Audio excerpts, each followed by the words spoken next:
Friends, आज मैं बहुत खुश हूँ क्योंकि आज मैं अभी संगम स्नान करके घर वापस आई हूँ और 2 कप गरम गरम दूध ली। मैं और मेरे पतिदेव को ऑफिस जाना था, तो मैंने हल्का सा गुनगुना दूध उनको भी दिया, खुद भी लिया और खाना खा करके वो ऑफिस चले गए। और मैं अपनी बात आपको बता करके तब मैं अगला कार्यक्रम करूँगी।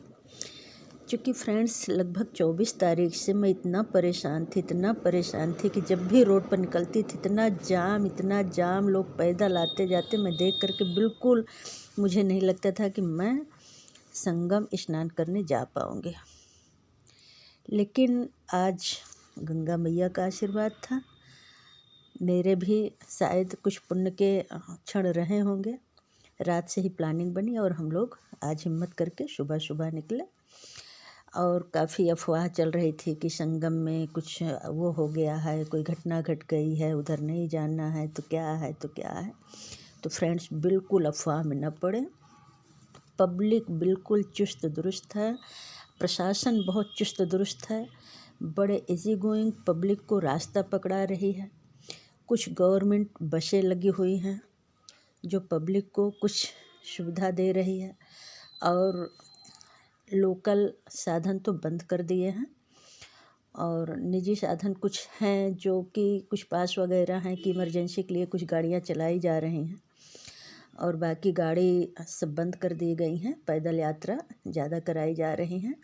और इलाहाबाद को मैं बहुत हल्के में ले रही थी क्योंकि हम लोग इलाहाबाद के हैं, तो इलाहाबाद हल्का नहीं है।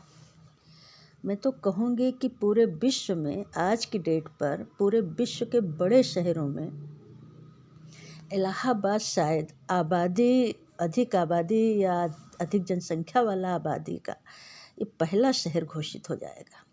इतनी जनसंख्या, इतने लोग कहाँ से आए हैं, लेकिन इलाहाबाद की इतनी अच्छी, इतनी चुस्त दुरुस्त व्यवस्था है कि मैं देख करके बिल्कुल खुश हो गई।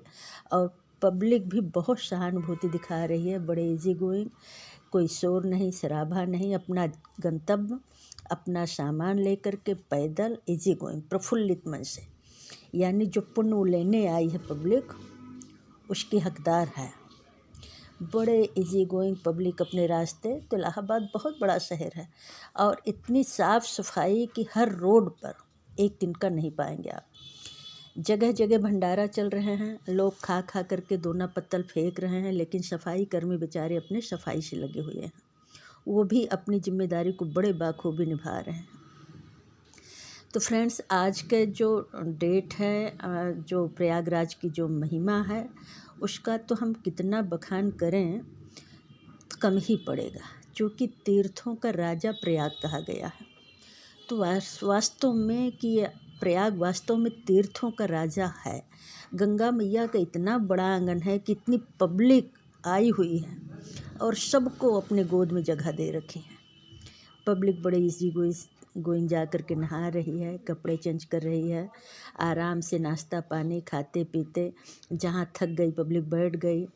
कुछ लोग को तो देखे कि बगल में इतना, हमारे प्रधानमंत्री जी बहुत बढ़िया जो फुटपाथ भी बनाए हैं, तो बहुत बढ़िया बनवा दिए हैं कि वहाँ पर लोग विश्राम भी कर सकते हैं। तो धूप निकल आई है, लोग अपना साइड में कंबल उम्बल ले कर के गए हैं, तो अपना डाल करके और आराम से थोड़ा सा आराम भी कर ले रहे हैं जहाँ थक गए हैं। खाने पीने की व्यवस्था सब है ही है, तो बहुत बढ़िया प्रयागराज का व्यवस्था है। तो फ्रेंड्स, बिल्कुल किसी भी तरह की किसी अफवाह में ना आए। आप गंगा मैया के दर्शन से भी पाप छोड़ करके भाग जाते हैं। कहते हैं जब माघ महीना आता है तो पाप ये सुन करके डरने लगते हैं कि अब हमारा कल्याण नहीं है। तो फ्रेंड्स, बिल्कुल किसी तरह के अफवाह में ना आए। मैं सुबह 4 बजे उठ गई थी, घर में मौनी स्नान करके, पूजा करके, अपने फादर इन लॉ को खाना बना करके, उनको दतून मंजन नाश्ता दवा करा करके, उनके खाने की व्यवस्था टेबल पर रख करके, और दोनों लोग, मैं पतिदेव दोनों लोग स्नान करने गए। बड़े इजी गोइंग आकर के स्नान करके अपने घर वापस आ गए। गंगा मैया का जयकारा, गंगा मैया की बहुत बहुत जयकारा लगाऊं, बहुत बहुत धन्यवाद दो। तो फ्रेंड्स, मेरा मानना है तीर्थराज प्रयाग का जो अमावस्या का दिन होता है, बहुत ही महत्वपूर्ण होता है माघ महीने का। और अगर महाकुंभ का ये जो मुहूर्त चल रहा है, कह रहे हैं 144 साल के बाद आया है।